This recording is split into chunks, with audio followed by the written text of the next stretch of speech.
Räägi, miks sa üldse selle Kaia Akadeemia asutasid, et kas meil neid õppeasutusi veel vähe on? Ma arvan, et ongi vaja väga erinevaid koole ka Eestisse.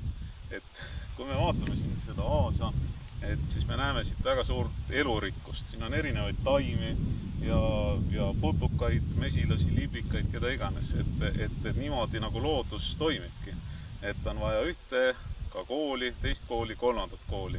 Ja ütleme nii, et üks selline ilus taim, ilus lilleõis, kuhu siis mesilased tulevad ja edasi lendavad, see oli Eestis puudu. Ja nüüd on olemas Kaia Akadeemia. Aga milliseid elulisi oskusi akadeemikutele õpetatakse? Kas mõningaid salateadmisi ka edasi antakse?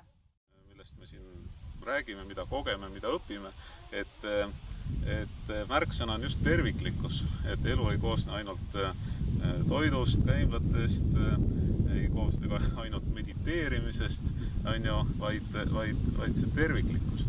Ja siis me õpimegi sellist asja, et näiteks kuidas grupis, kogukonnas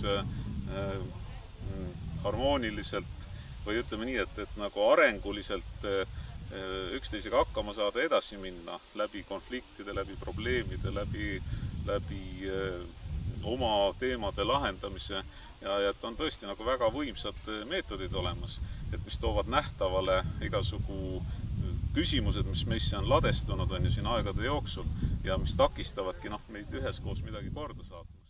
Et ka selliseid asju õpime kohe konkreetselt.